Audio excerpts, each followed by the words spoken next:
This episode of The Edge is brought to you by Audible.com, offering more than 180,000 titles for smartphone, tablet, and desktop. To get a free audiobook of your choice and help Trek.fm at the same time, visit audibletrial.com/trekfm. And also by Enterprise in Space, an international program of the nonprofit National Space Society. Find out how you can help science and education and become a virtual crew member aboard the NSS Enterprise Orbiter by visiting enterpriseinspace.org. And if you want to join the conversation and share your thoughts on this episode, join the Babel Conference, our listeners group on Facebook. Just type BABEL into the Facebook search field. We look forward to seeing you there. You're listening to Trek FM. What have you done out there on the edge of Federation space?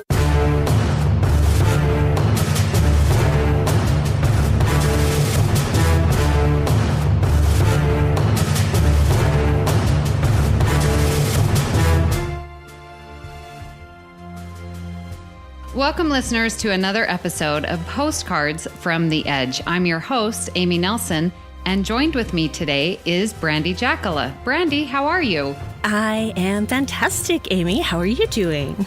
Doing great. So excited to finally get to do a podcast with you. I've heard you on Standard Orbit before. Yeah. And have you been on any others? I was on half of episode 3 of The Edge, and then a Transformer Blue. And yes, I lost all power. So, yeah, I'm the noob around town, and I appreciate everyone showing me around. Yes. Well, we are glad to have you on the Edge here. And today we are going to be talking about the announcement of Deep Space Nine. And you graciously signed up to join me with this. And so I'm curious, why did you want to talk about Deep Space Nine? Deep Space Nine is the one show that I did not watch all of in its initial airing. And a couple of years ago, I had some friends in England that were doing a podcast, and they were doing just The Next Generation, but then they decided to integrate Deep Space Nine. And I thought, okay, this is the perfect opportunity to actually go through and watch this. And by the time I got to season 2, I'm like, what was I thinking for not watching this when it first aired? This is brilliant stuff. And so I have such an appreciation for it now that I didn't when I was 19 when it came out. And I think it's a maturity thing in my case. I just couldn't connect with the level of stories that they were telling because I just didn't have enough to relate to at that time. Right. Well, Next Gen had been on the air for years, and then we get this announcement that they're going to have another series, Deep Space Nine, and it would be running concurrently with TNG. We're going to have 2 Star Treks on TV at the same time. What? I know, crazy. After this long hiatus from the original series, now we're getting 2. And so I'm curious, like, we knew it was a station, there was a black captain. What was your initial response? I mean, because you grew up with Next Gen. Mm-hmm. So I did. Well, and I grew up with the original series because I was basically born into Star Trek. There was never a time before it. I thought, okay, that's interesting. 2 shows at the same time. Man, we're going to be spoiled. And the first thing I think that I thought about Avery Brooks is I thought, oh, they got Hawk from Spitzer for Hire. That's cool. And then I found out he was a commander. I'm like, okay, why is a black man a commander and not a full captain? What's going on here? So, that was one of those social justice reactions that I'm just like, what? How come he can't be a captain? Just like how come women couldn't be a captain in original series time? Mm-hmm. Mm-hmm. That's right. Well, it was interesting because Ken Tripp of Standard Orbit also recognized that Avery Brooks was going to be coming in, and he knew him also from Spencer for Hire, right? And as Hawk. And I completely missed that. I didn't watch Spencer for Hire. I knew Robert Urich, and maybe knew of the show, but I totally missed Avery Brooks on that. So that was my bad. He was my favorite thing about that show. Oh, interesting. So yeah, I was all on board with Avery Brooks. I'm like, yeah, let's do this. Yeah. Like it. Excellent. Well, when I heard Deep Space Nine was coming out, everyone knows I love Next Gen, and that's my series. And I was like, what is this? I wasn't opposed, but my initial gut response was a space station. Where is the starship? We need to be traveling. Where are we going to boldly go if we're sitting in one spot? And I was not too happy that it was going to be a space station.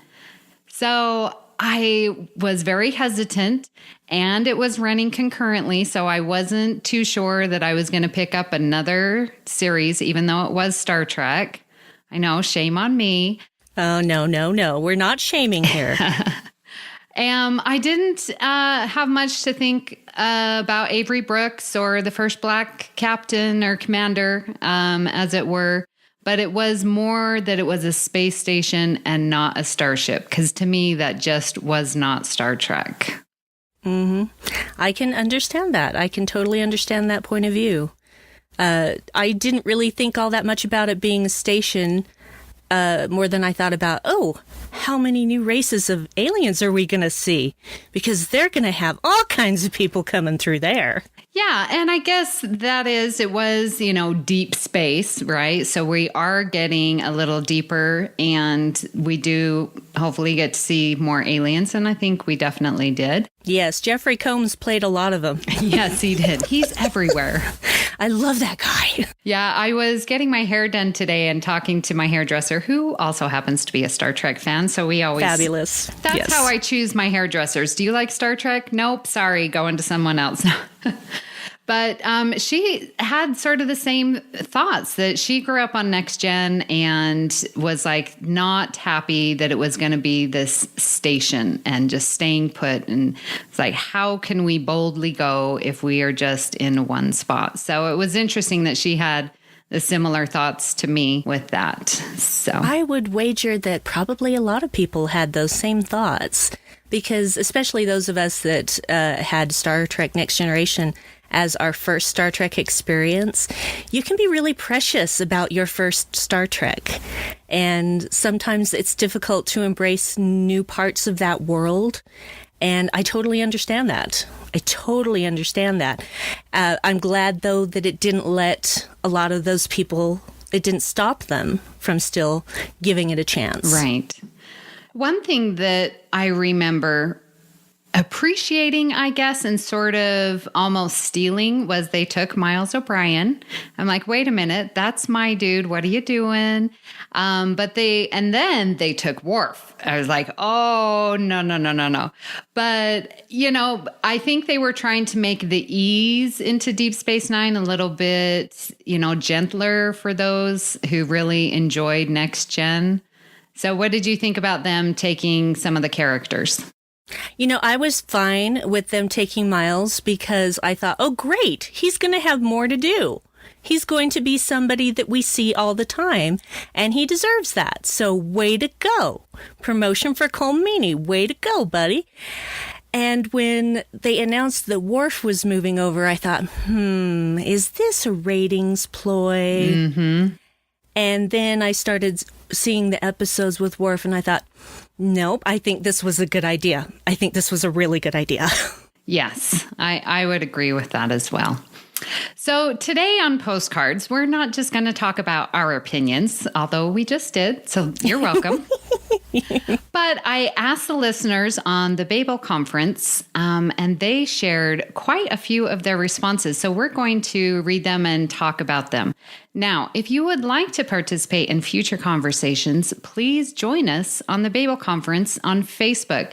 That's our listeners group, and you can search Facebook by typing in Babel, Babel, and just click the join and we'll let you right in. And you can then look for my posts when I do them, and they're a little envelope with the discovery, and I will announce what opinions I want for you, and then we will share them on Postcards. So I hope you can find us there and share with us your responses. So we did have, if I count correctly, over 20 responses on this. So do you have a specific one that just sort of rang true to you that you'd like to share? Oh, there were so many, so very many. I like the one from Dan McWilliams that he said it was quite a surprise when they announced a second concurrent series. He was thrilled and intrigued by the whole idea, couldn't wait to check it out. And it's why he doesn't see Discovery as a prequel or a rehash of the past, a modern production, aesthetics aside. It's just another set of characters and stories in the same time frame. So I really appreciated that. Well said, Dan. Well said. Yeah, I really like that too. I was going to point that out, that it's like, okay, we are talking about the announcements. And of course, Discovery comes to all of our minds. It is that whole same time frame. It's the future. So let's just get over it. So yeah. So there were quite a few of age ranges. And we've got Greg Malumbi and also Adam Perquez. I'm so sorry if I pronounced your name wrong, which I'm sure I did. But they both were 8 years old when DS9 premiered. And Greg says that he remembers when the local affiliate was promoting it. I was just really excited because TNG was so good that I would have another show that carried the Star Trek name on TV. I mean, when you're 8, you really don't care too much or pay attention to the criticisms. And it was easier to just be excited because there was no internet, right? Social media's a pain and a joy. It is. It's a double-edged sword, as they say. It is. And Adam says, I was 8 when DS9 premiered, and I'd never followed any show from the premiere. I remember being excited up until it aired and then feeling let down. Uh-oh. Oh, I didn't like the sets, the uniforms, the lack of data, right? Because you love those characters so much. Basically, everything that wasn't TNG about it. That's when you know you love TNG. I kept watching and after a while adjusted and learned to love it for what it was. DS9 is now my favorite Trek. there is one that I really like from Dennis Trimithic. I hope I said that right, and if I didn't, I'm so sorry. And he says, I was 29 when DS9 premiered. I was looking forward to another Trek series. I was in the Army at the time, and I often had to record the episodes. I loved the idea of a more diverse cast, and I enjoy the series more now for some reason. I think DS9 benefits from multiple viewings and life experience. I swear, life experience has a lot to do with how you view DS9. Yes, that is true. James Heath says, I heard there was new Star Trek and couldn't wait. Enjoyed it from the start and love it to this day. I don't remember when Babylon 5 started over here in the UK, but that show was considered to be superior in sci-fi magazines. But I have always hated B5, so that opinion carries no weight with me. There was a couple of other comments that talked about Babylon 5 at that same time. Oh, you want to talk about that? Let's talk about that for a second, actually. Okay, so in 1989, J. Michael Straczynski, who is the creator of Babylon 5, pitched the idea of Babylon 5 to Paramount executives. And in fact, he provided them with show notes, basically the Bible for the expected 5-year run of the show, etc., and they declined on production. And then he found a home with Warner Brothers as far as getting that off the ground. And 2 months later, they announced that Deep Space Nine is in production. And he really didn't think anything of it until the series started airing, and he saw a few things that were very similar to what he had planned for Babylon 5. He does not believe that the show producers had anything to do with that. He thinks it was network executives that just decided they wanted to steer things in a certain way. So that's the whole controversy there. And Straczynski never sought legal action because he felt that it would just be nothing but detrimental to both shows. So he took the high road on that. Oh. And quite frankly, I watched Babylon 5 from start to finish, and I love it. And I've said this on this particular post. I don't understand why you can't love both. Right. They're both very different. Yes, they both take place on a space station, but they're very different stories. Very different. And they both can be in your heart. It's not a fight for custody. Right. Yeah. I think you and Dan McWilliams, he says, definitely check it out. Worth it. Babylon 5 has heart and will give you feels. Oh, so many feels. Yes. Ugly crying. There's ugly crying at times. Yes. Dan says, I understand they're thinking of rebooting it somehow, but that's another subject. No, please don't do that. Please don't do that. Oh, okay. No. Leave it as is. Leave it as is. If you want to continue the story, okay, but please, just let it be. I mean, how would you feel if they said, oh, let's reboot DS9? No! Just no. It's fine as it is. Let it be. We love it. Well, they reboot the original series. Or is that a topic for another time? If you want to know how I feel about the 2009 movie and Into Darkness, please listen to Standard Orbit number 184 for my full opinion. There you go. And we will leave it there. Brian McVicker was still in college at the time when DS9 was announced and premiered. I was very excited for it. I was such a TNG fan, and it was such a great prospect to have 2 Trek series set in the same era. So many options for crossover, and it would include Miles O'Brien. Oh, we just talked about that. I thoroughly enjoyed the pilot, although I found season 1 a bit hit and miss. At college, many in my circle of friends would gather to watch both shows, and once TNG was over, about half the crowd left. However, so it was obvious that it would take time for DS9 to endear itself to some fans. Yes, and there's also Christopher Query. He's going to talk about Babylon 5 a teeny bit, but Trek was part of the reason that he joined the Air Force. Yes. So he was just out of basic training and learning a specialty, missed a lot of the first shows on DS9. And he says there were comparisons to Babylon 5 and even claims the idea was stolen. Well, we talked about that. I never watched much of B5, and I think it started after DS9. Not production-wise. It was odd that Sisko was not yet a captain. Agree.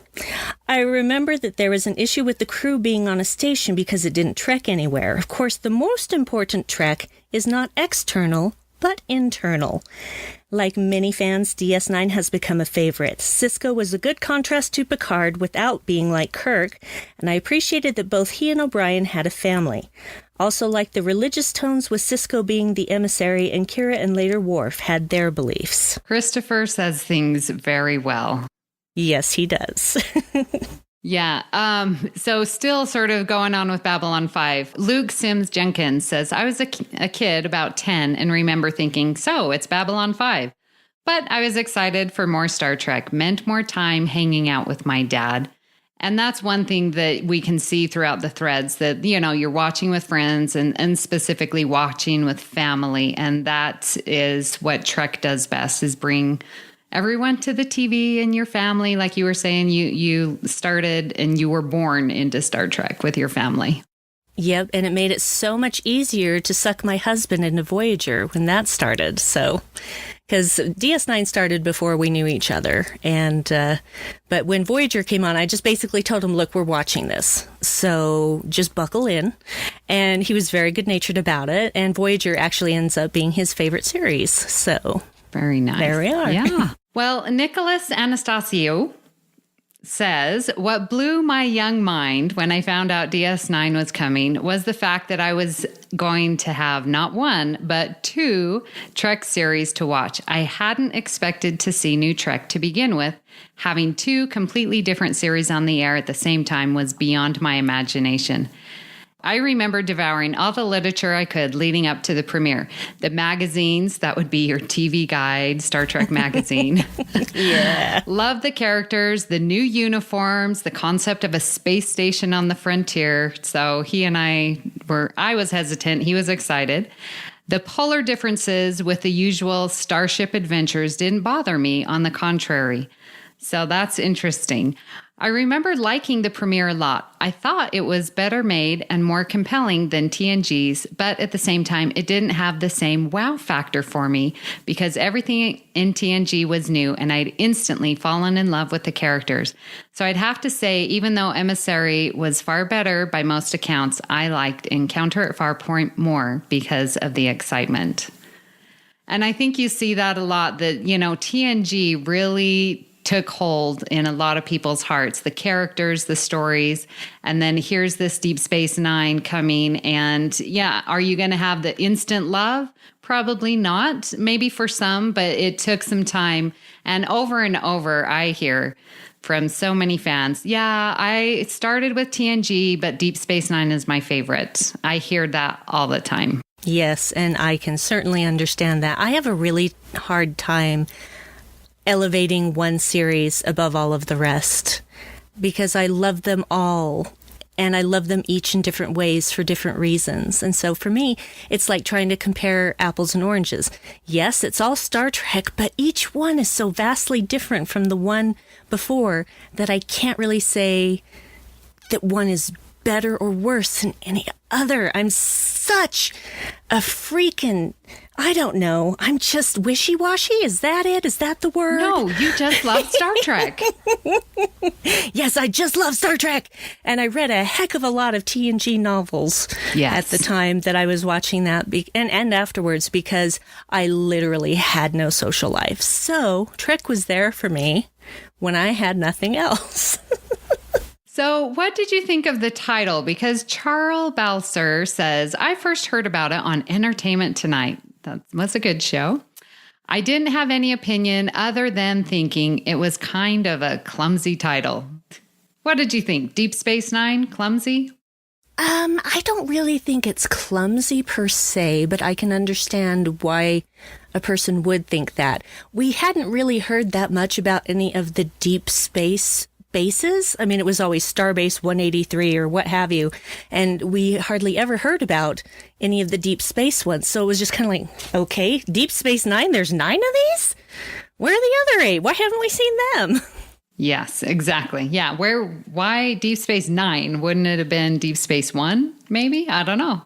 Yeah, but I understand why they did what they did, because I think that they didn't want this to be like, here's your training wheel introduction to the deep space stations. It's like, no, we're just going to throw you into this and you just got to buckle in. Just get ready. Here we go. Keep your arms inside the ride at all times. Exactly. Well, Bill Sweet shared his thoughts and says, I was a little annoyed that TNG was ending seemingly at the top of its game, apparently just to build up momentum for the first TNG movie, which was a disappointment. All right, Bill, we'll save that for another time. Mm-hmm. We'll unpack that again later. Yes. I realize in retrospect, I was probably wrong about TNG being at the top of its game, though. As for DS9, I didn't have the concerns that some people had.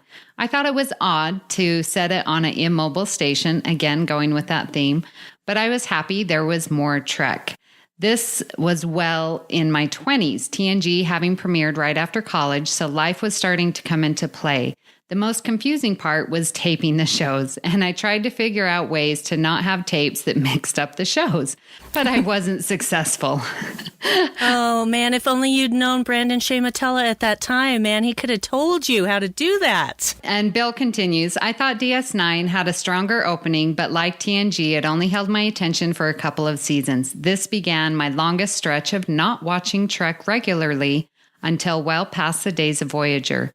It would become one of my favorite series with DVD viewing. I think DS9 is the most consistently good series of the 3 later shows, though I have much affection for TNG and its characters. Of course. And speaking of affection for TNG, Mark Flessa says, I was 9 years old when DS9 debuted, and after being raised on TNG and the TOS movies, I was so excited to have a new Trek series.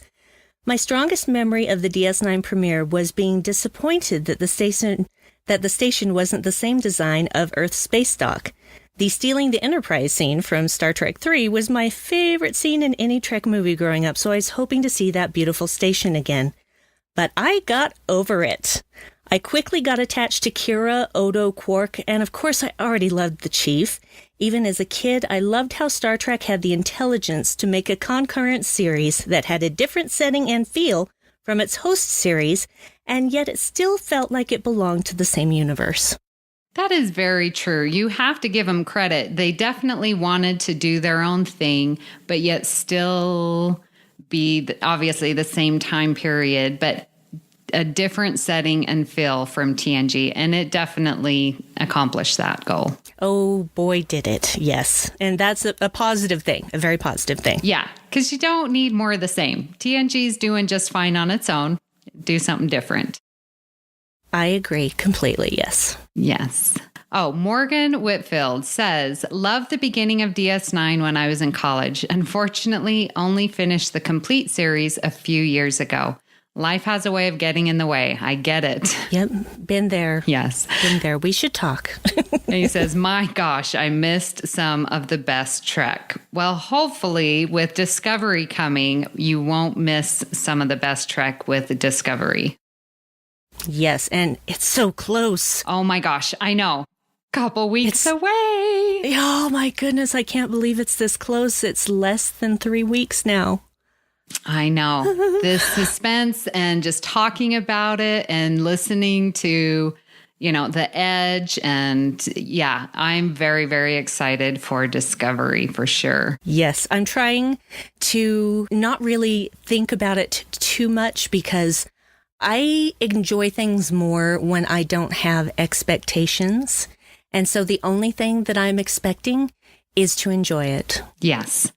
And doing this postcard recap of all the announcements of the show has really made me realize you just have to ignore everyone else and say, okay, that may be your opinion. I'm just going to hold judgment and make it the call for myself.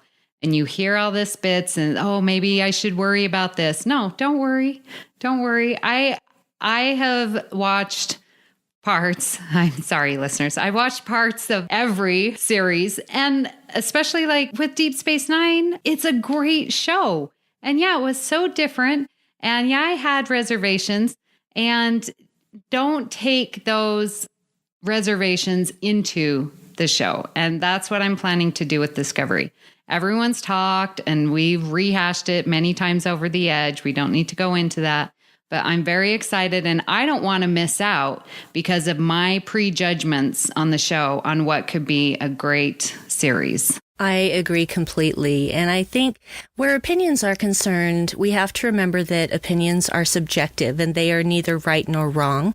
They're just opinions. And so someone with a negative opinion, to them, their opinion is completely right. But someone with a positive opinion, their opinion is also completely right. And we have to remember that someone having a different opinion from you is not a reason to get into a fight. Yes. And it doesn't have their opinion doesn't have to be your reality. Exactly. Well said, Amy. That was brilliant. Thank you. So, Brandi, I'm curious to know, what are your overall thoughts on DS9? Starting from the announcement, going through, you've seen them all. So how did you feel that these Star Trek creators dealt with the new series? Was it true Star Trek to you? It was to me, yes, just because they went into a storyline that you would have never seen on any other Trek. That doesn't make it not Trek.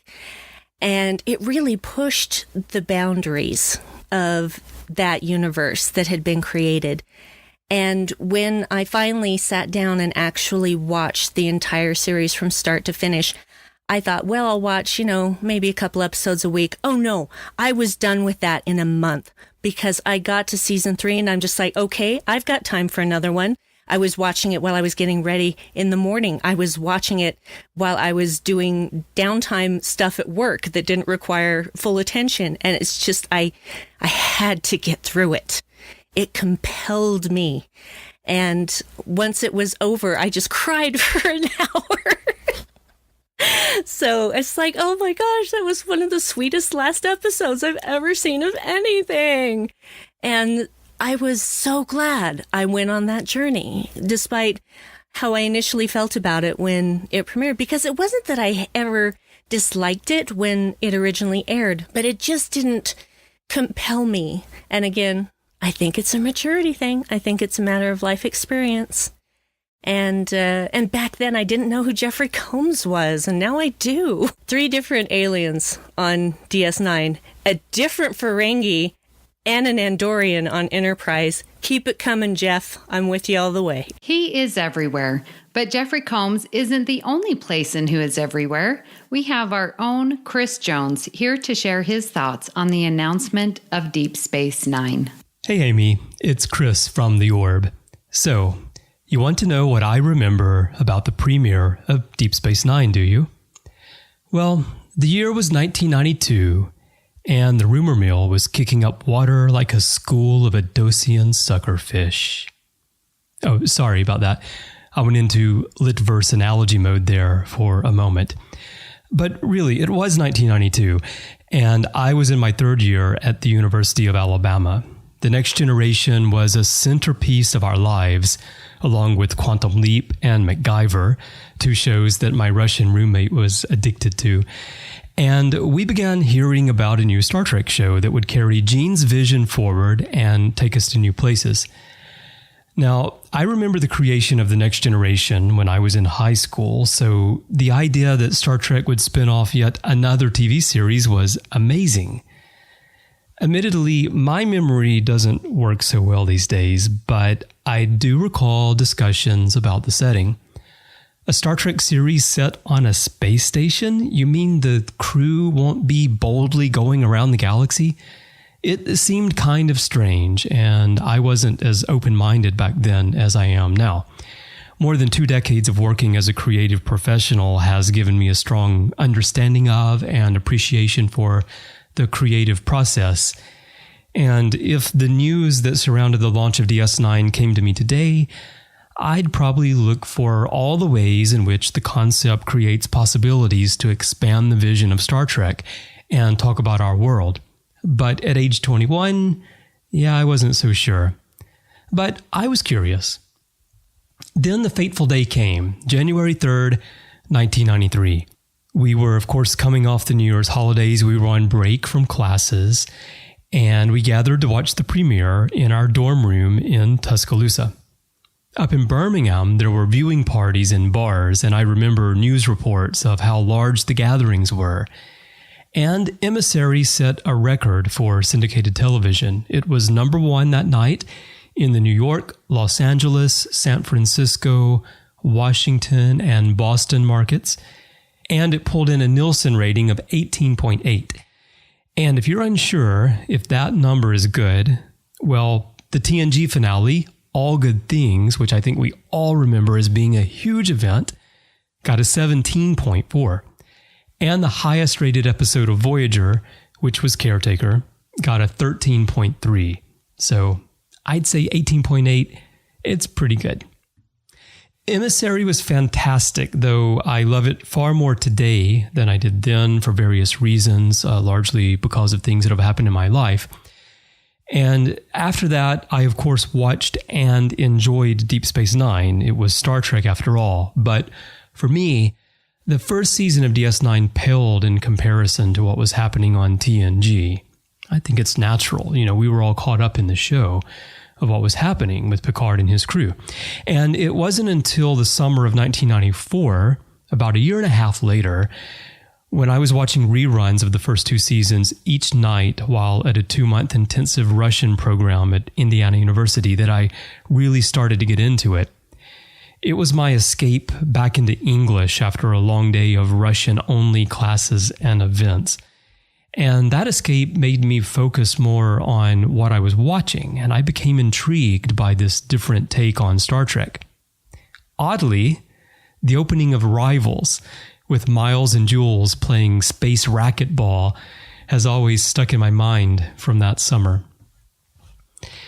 Well, fast forward, and eventually, DS9 became my favorite series, which explains why I co-host The Orb with Matthew Rushing. But it's also odd to many since I grew up on the adventures of Kirk and Spock. Why is it my favorite? It's because it's the most complex, most richly written of all the series. It doesn't try to tell you what is right and wrong. It presents different positions and challenges the viewer to think. And that's something we need more than ever in the world of 2017, and it's why DS9 has aged so well and is more relevant now than it was when it aired in the 1990s. And that brings me to Discovery, the real topic of our little show here called The Edge. Every series started with fan skepticism and news that made you wonder if they were doing the right thing. Star Trek fandom suffers from creative provincialism. We find comfort in what we know, and we get worked up over changes that are rarely as concerning as they're made out to be. This has never been more true than in the age of social media. Think back. A bald captain, a black Vulcan, a theme song with words, a show set on a space station, none of that will ever work. They're crazy. They're out of their minds. And yet, we all get used to the changes, and we come to love them. About Deep Space Nine, Ronald D. Moore said, "I'd like us to be remembered as the Trek series that dared to be different. We took chances in a franchise that has every reason to play it safe and spoon-feed the same old thing to the audience week after week. We challenged the characters, the audience, and the Star Trek universe itself. Sometimes we failed, sometimes spectacularly, but we never stopped trying to push the show into new directions." I hope everyone will remember these words as we head into Discovery. If we don't challenge the status quo, what's the point? Imagine if Starfleet had just wanted to find the same old thing around every star. Well, it's been fun talking about Deep Space Nine series announcement, but this isn't the only thing we've been discussing on the network. Here's a quick look at some of the other things you may have missed elsewhere on Trek FM. Previously on Trek.fm, Literary Treks. Oh, Matthew, I'm doing just fine. You know, it's always fun every week to hop on here and talk Star Trek books and comics with you. And I don't know if you realize this, Matthew, but this is our 200th episode of Literary Wait a minute, Matthew. We don't host this show anymore. The 602 Club. I honestly was thrilled with the way that they set it up because, like you said, sort of like Russian dolls, I guess, is a good way to explain it. You introduce one character in this existing show, and then it leads to that character's own show, which leads to the next one's own show. The Edge, a Star Trek Discovery podcast. There were a lot of comments talking about this roller coaster ride. Mm-hmm. You know, yay, I'm so excited Trek's on. Oh, it's a prequel. You know, I saw the first trailer and I loved it. Oh, Brian Fuller's no longer working on it. Mm-hmm. Oh, we're getting all this diversity. Oh, look at the Klingons, right? And you could just see it. Seriously, some fans have gone through some serious roller coaster rides. To the journey! And so I could see the Hirogen viewing themselves as very noble, very civilized. They don't let their prey suffer, but really they're doing these horrific things, just like we do here in the real world when we have to go fight wars. Yeah, absolutely. I think they go home and they write an epic poem about it, and that makes it okay. the Hirogen equivalent of Beowulf. And that's what else is happening on Trek.fm. Check out all of these shows and join the conversation about your favorite corner of the Star Trek universe and beyond. You'll find us wherever you get your podcasts. If you're an Apple user, be sure to hit the subscribe button in Apple Podcasts on iPhone, iPad, or Apple TV, or the desktop iTunes app to get the latest episodes as soon as they are published. And please leave us a star rating and written review. That helps other listeners to find us when they're searching. If you're not an Apple user, we've got you covered as well. You can find our shows on Google Play Music, Stitcher, TuneIn, Spreaker, SoundCloud, Windows Phone, in most third-party apps, and you can stream and download the MP3 file from our website or grab the RSS link. We'd love to hear your thoughts on today's show. Well, of course, this is our postcard show. And there are many ways for you to do that. The best place is to join the larger conversation in the Babel Conference, our listeners group on Facebook. Just type Babel, Babel, into the search field on Facebook, and it should come right up. If you'd like to send us an email, you can use the form on our website at trek.fm/contact. Choose to send to a show and select The Edge. That will come right to me. You can also find the network on Twitter at Trek FM and on Facebook at facebook.com/Trek FM. Well, Brandi, where can people find you on the interwebs? Well, you can often find me lurking on the Babel Conference, and you'll find me on Twitter as BrandiWine12. It's Brandi with an I, wine spelled the usual way, 12. And I also have a podcast with my husband, Dave. We are called the Dark Corner Podcast, and we like to look at things in pulp culture through a bit of a darker lens. But that is not for children. There is a lot of swearing, mostly from me. So if you don't like swearing, then I invite you not to listen. There you go. And don't listen and then complain. Yes, exactly. You have been warned. There you go. Well, you can find me on the Babel Conference. You can find me also on the network. I will be hosting On the Edge and hosting on Earl Grey with my other co-hosts, Richard Marquez and Justin Ozer, and we talk all things Next Gen. So you can find me there. I'm also on Twitter at Miss Amy Nelson. If you would like to help keep all of our shows coming to you each week, you can become a patron on the network on Patreon. Visit patreon.com/TrekFM. That's patreon.com/TrekFM to get all the details. Perks include early access to episodes, exclusive content, producer credits, and more available through our patrons' website, the Patron Zone. It requires a great deal of money to produce, host, and distribute these shows each month. We really appreciate any support you can give us and hope you'll join the team. Again, you'll find all the details at patreon.com/TrekFM. And at this time, we would like to appreciate our associate producers, Norman Lau, Tony Robinson, Thomas Puleo, Lisa Slack, and Shoaib Mirza. Thank you so much for your support on The Edge. Well, Brandi, it has been so much fun having you on Postcards. I just thank you so much.